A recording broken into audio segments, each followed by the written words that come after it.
Howdy, howdy, howdy, and welcome to the Lady Walker Show. I am Lady Walker, and we have a Jim Dandy of a show in store for you. My guest tonight is a young man who is doing great things. He is an author, a poet, spoken word artist, as well as a motivational speaker. He has written his first book that is entitled Crying Out to My People. Therefore, beloved, without further ado, put your hands together and welcome Saletheo Perez. Correct. All right, I got it right. That's right. Okay, we are going to talk about your book later, but let's talk about Saletheo Perez.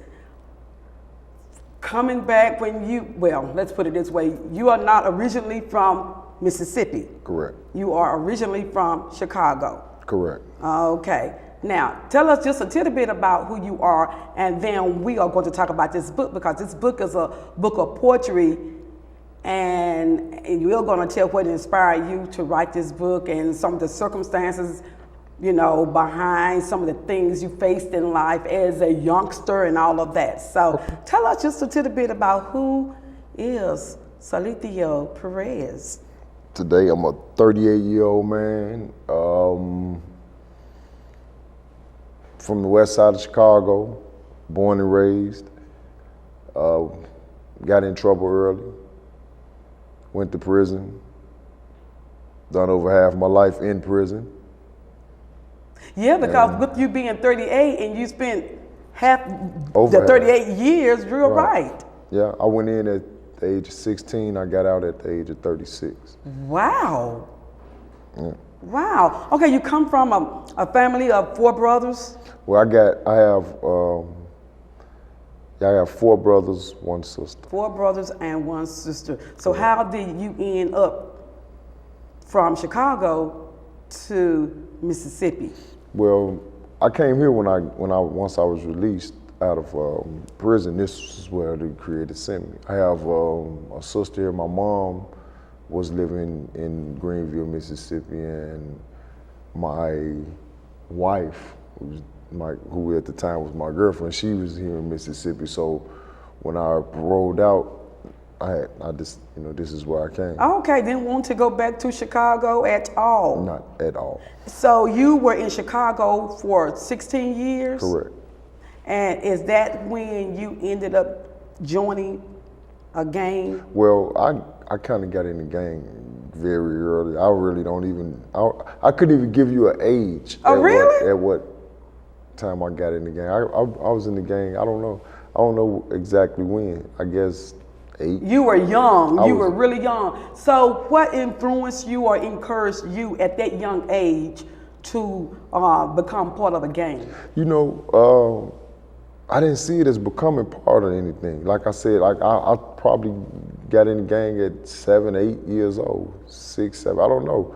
I was young, so I didn't look at it as becoming a part of, I don't even remember becoming a part of the gang. It's just like hanging out with my friends. Hanging out with your friends. Were your friends your age or older? Some was older, some was my age, more older than not, but because isn't it more easier for somebody at least a few years older than you to be able to recruit you at a young age? Right. I mean, can appeal to you. Right. Sort of like a big brother kind of thing. See, with me, it wasn't a recruiting process. Oh, it was simply hanging out. Just hanging out. We out and we just started calling ourselves something. That's it. And then the guys in the neighborhood was calling themselves something, and this name sounded okay to us.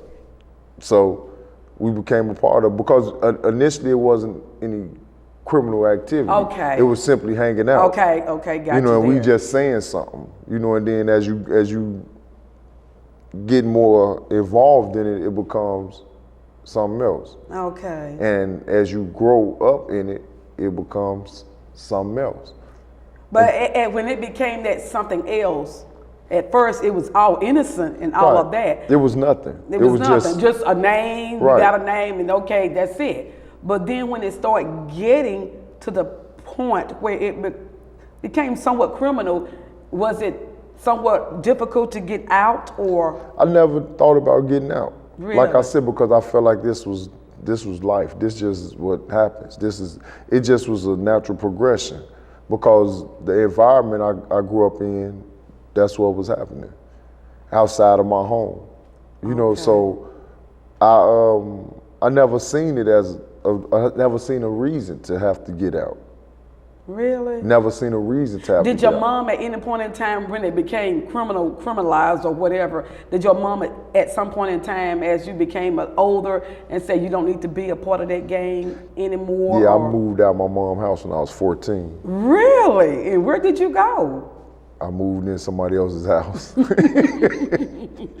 Okay, you moved into someone else's house. Pretty much. Okay, because you didn't want to abide by I didn't want your to do what mother's my rules. mother's. I didn't want to have to live according to the way my mother had. Because at that age, sometimes, and even a little bit younger, you think you know everything. Exactly. That was my biggest problem. Yes. My biggest problem was that I was selling drugs. I was making money At a young age. at a young age, and I felt like I had it figured out. So Because you were selling drugs and making bukus of dollars. making nice money, right? Being able to For buy that, the clothes and stuff. Right. Because I'm pretty sure that was a big part in making that money. You could go and have that's on all some I did with it. I ain't buy no house. I bought clothes and stuff. clothes and shoes. Necklaces, you know, That's the it, jewelry. Yeah, jewelry, That's yes. it. Yeah, that's it. And I thought I had it figured out. I thought that, like I said, I never seen a reason to even Get out of it at that think time. about getting out. It wasn't a reason, because nothing was happening. It was all enjoying. So it was all but enjoyable. then when did it come to you that, oh man, this has really turned into something that is missing my life? After I had been in prison 10 years. Oh my, that's when it came to you? Because it was something, it was something that over time it becomes normal.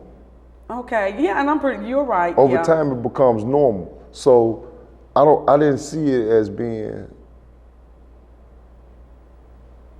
As a negative I didn't see influence it. I over didn't see your life. it. I knew it earlier than that it was not the best influence, but I didn't really grasp how bad it had become. Okay, until now, I became conscious of who okay. I see. If you don't give a person something to know, then they don't know nothing. Right. So with me, I knew the game.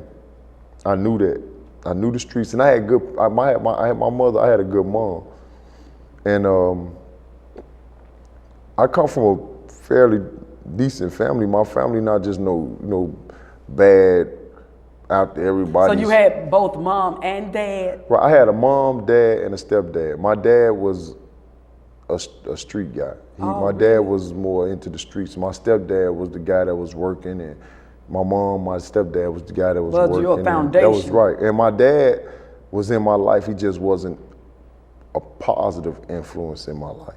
Oh, okay. And I seen my stepdad as a lame because he was doing positive stuff. So I didn't respect my stepdad because I didn't see what he was doing as being positive. Really? Because my dad was a street guy, and my dad had a name on the streets. So that's the person who I looked to, and I knew that was my blood. That was the blood running through my veins, and that's who I was connected to. But did your dad at any point in time ended up being incarcerated? My dad went to jail plenty. My dad died. Actually, I wrote a poem about it. My dad's funeral was the exact same day that I received my sentence. What? The exact same. Did day. your dad at any point in time try to help you to get back on the right track to a life that would not lead you to die an early death or be incarcerated or anything? Or was it your stepfather who You know did what? that? My stepdad never really. I used to get in trouble because I used to fight a lot growing up. So my stepdad used to try to step in and you need to. I used to be like, man, get out of here. You didn't want to hear that, Right, huh? because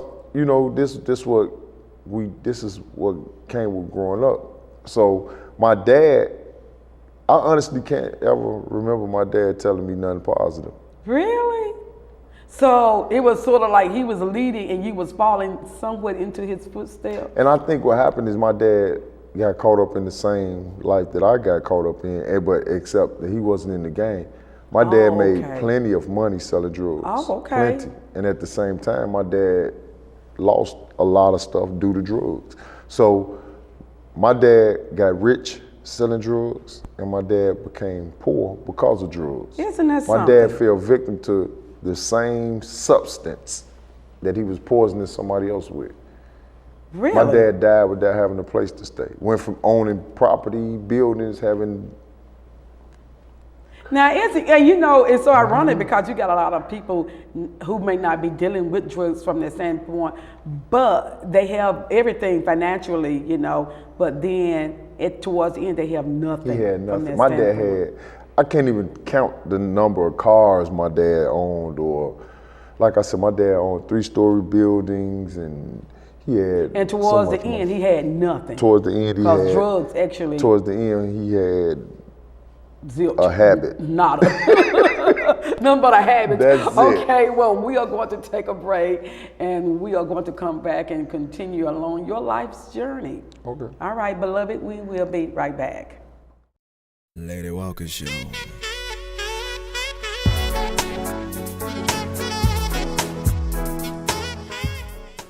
Welcome back, beloved. My guest is Saletheo Perez. He is an author, poet, motivational speaker, and spoken word artist. Now, let's move on and talk about the incarceration. At the age of 16, you were incarcerated, right? Correct. And then you got out or something, and you did something and got back in at the age of 18. How did it go? No, well, I never got out. Oh, okay. I was in from the age of 16. I got convicted at the age of 18. So I was just fighting my case while I was incarcerated. Oh, okay. And I went to trial at the age of 18 and was convicted at the age of 18. I stayed in from the age of 16 to the age of 36, but I didn't get convicted until I was 18. So I never got released. So you were sentenced to 40 years, but you were given years. 20? No, I was sentenced to 40 years, and I did do the good time and stuff like that. I served half my time because you get a day for day. Now, how is it being in prison? I mean, with being 16, and it's just like now I am going to be in here for this length of time. My whole life is somewhat gone. Right. I honestly didn't think I was gonna live to walk. No. Because like I went in at 16, and here I am, someone telling me I gotta serve 20 years of that. And I haven't even, at the time, hadn't even been on the planet 20 years. Right. So I'm like, oh, to me, that 16 years had been a long time. Now you telling me I have to do longer than that in prison. So I felt like I had received a life sentence, to be honest. Yes. And you feel like that until you get in there, and you, like, with me, I didn't start realizing that I didn't have a life sentence till I had been up in there a long time. Because sometimes you put in a situation where you gotta act like you got a life sentence to survive, because people, your life means what it means to you and to you only. I'm gonna leave it like that. So with being incarcerated on a daily basis, every day when you wake up, right. I mean, you're under someone else's rule, even though when you were a youngster and out and about, you didn't want to live by your parents' rules. Right. Now you really have some rules that you have to abide by. Really have. And rebellion don't stop when you get incarcerated. Oh, you still rebel. And I still was rebelling for a very long time. And rebelling, where did it get you? It gets you more time. Okay. It gets you more Get time. you a longer prison stay. Oh my goodness. So, and I had lost time while I was incarcerated. I got blessed to get most of my time back. So I would have got out in February, but I didn't get out to April of 2013. And I mean, while I was in there, one thing about prison teach you loss. Yes? You learn loss in prison. I lost my mom while I was incarcerated and my dad. Wow. My mom died like 40-some days before I was released. And had I got my good time, I could have been out in time to see my mom. Was she able to come and see you Yeah. when you were incarcerated? That was my biggest supporter. Really? My biggest supporter was my mom. All the stuff I had done in the streets, all the stuff. Did she not say, I told you not to do this, I told you not to hang around? Yeah. But she didn't beat me down with it. She told me like, man, now you see. Well, what about some of the friends that you hung around with? What friend? You didn't have any? You don't have them. You don't really have friends. I realized that once I was incarcerated. Really? Because my mom was the person, my mom was my biggest supporter. I had my mom, my Aunt Betty, and who was my cousin Susie, which was my second mom. That was my team. And then I met my now wife. Joyce. And I met her, I had 10 years left to serve. And she became my... That time frame where you had 10 more years to Correct. serve. I met my wife in 2002. Wow. And we were just friends, and over time it progressed to... But at that time, you knew that of course, you didn't have a life sentence. You knew that if you stayed on good behavior, you can get out. I can get out. And if you didn't get hurt or killed, by other inmates. Right, and that's your biggest fear when you go in. Like I never worry, like most people worry about getting raped. I never worry about that. You didn't? I worry about dying. I know what I'm not gonna put up with. So I never worried about the getting raped and none of that. I worried about dying. I worried about dying in prison because I knew that my mind was survive. No fights or anything? No fights? You didn't get in any fights? Because you know how young people think that they can do all kinds of things, wrong things, and that they won't go to jail or prison, and then they may glamorize it in their minds and stuff. They foolish. While I was in prison, I had my arm broke twice. I had my nose broke. I had numerous black eyes. I had 1,000 fights in there because I went in there with the same mind that I had before I went to prison. I don't take no stuff from nobody, and whatever happens, happens. So I got into a lot of fights. A lot of fights. Got a lot of broke bones too, but I learned from it. While I was in there, I also took the opportunity. At some point, you realize that you're gonna either grow up or not. And I decided it was time to grow up. And I didn't want to, like I said, then I started realizing I could actually go home from this stuff. I could actually walk up out of here. And then I had some sunshine too. So, yeah, I had Joyce. I had some sunshine. I had something to do. I had a reason to do. Exactly. And then my mom was fighting for me, and I got a daughter. I have hold on. We're going to take another break, and we will let you come back and finish that. All righty, beloved. We will be right back. Lady Walker Show.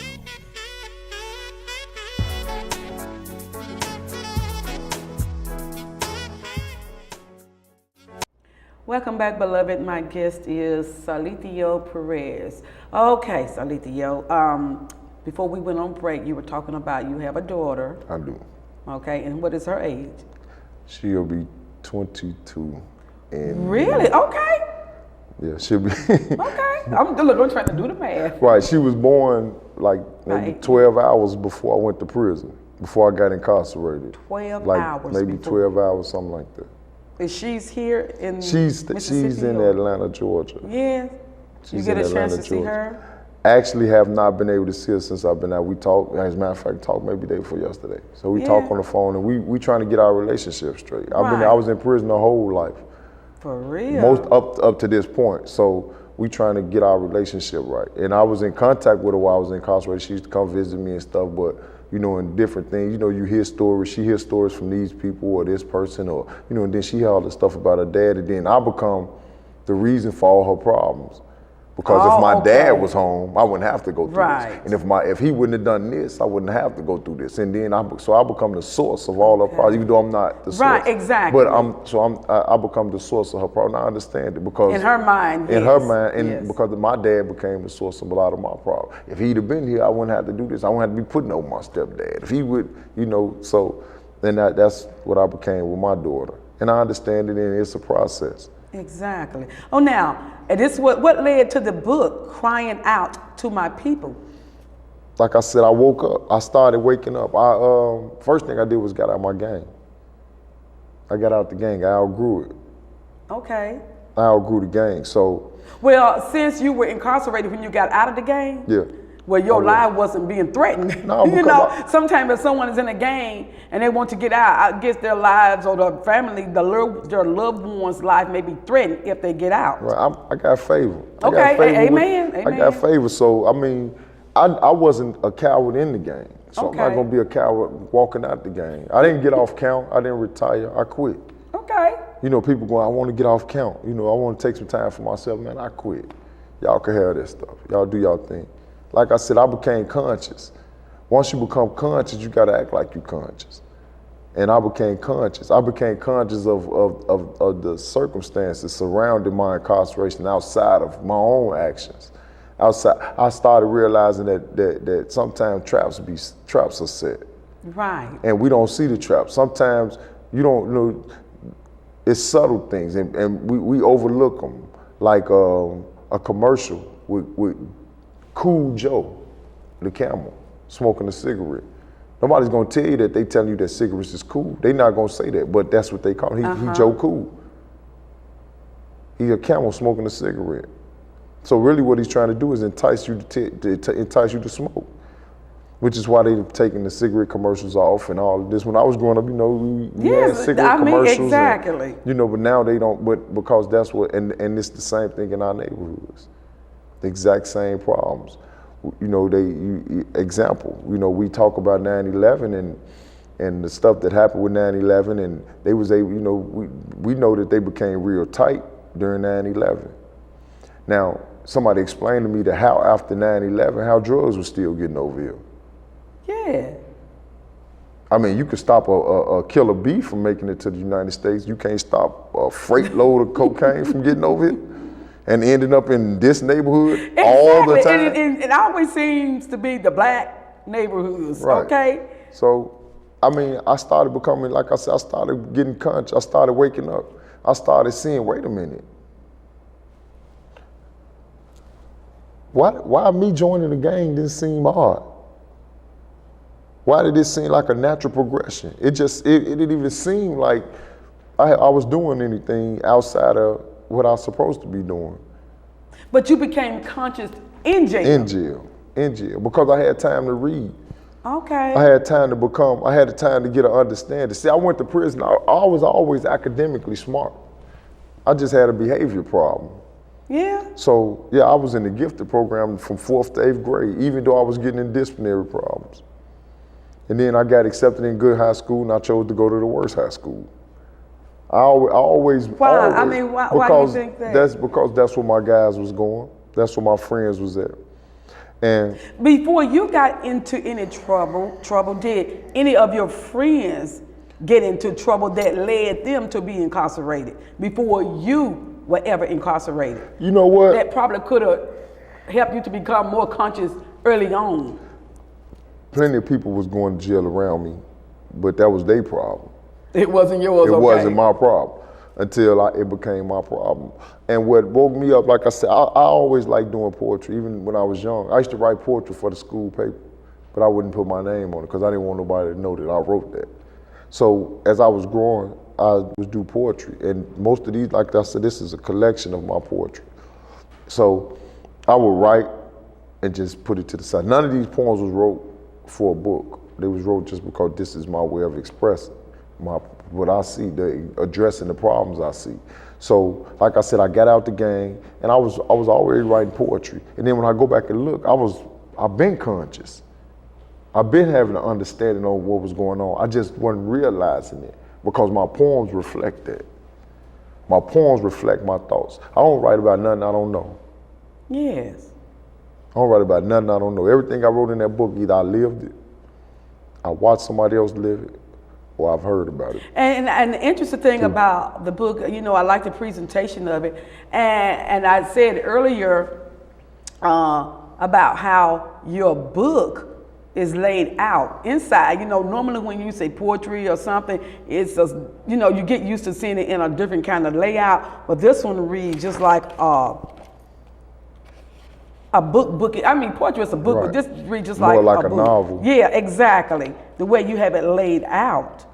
Right. And stuff. And of course, I wanted you to do a recite one.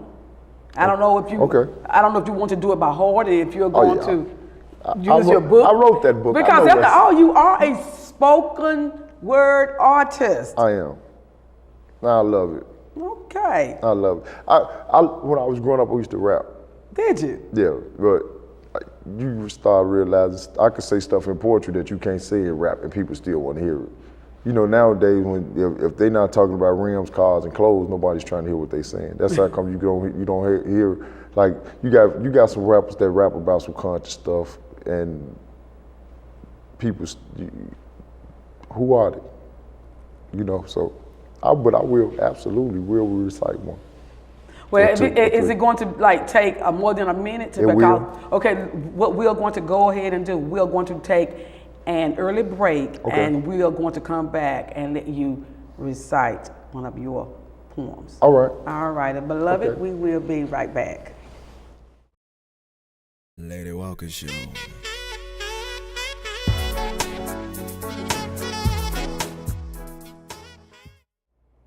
Welcome back, beloved. My guest tonight is Saletheo Perez. Now, he is going to recite one of his poems. In the meantime, we are going to close with him reciting one of his poems. But, beloved, I want to say thanks, Atria, for tuning in. And I will see you next time on the Lady Walker Show. And by the way, beloved, there will be a part 2 to this show because there are some things that we didn't get a chance to talk about. So stay tuned for part 2 next week. All righty, you can take it on. The name of this piece is Planning Forever. I've spent an unimaginable amount of time contemplating if I alone can carry a nation, and how hard it'll be for me to stand firm despite the things that I'll be facing. Yeah, I've had the thoughts to come to me to say, dude, you must be crazy. Your biggest fight is gonna be against the ones that you'll be saving. But I gotta stay strong and hold my own, or my whole world will begin to cave in. So what am I supposed to ignore the truth and sit back and stay a mental slave then? No, I put my life in the bag with Moses, Malcolm, Martin, Garvey, Nat Turner, and let it get weighed in. So the whole world will know that I came to this fight backed by 100 brave men. I guess my mind's been made then. I done stood on corners and fought for less. Am I that black messiah that J. Edgar Hoover was aiming at?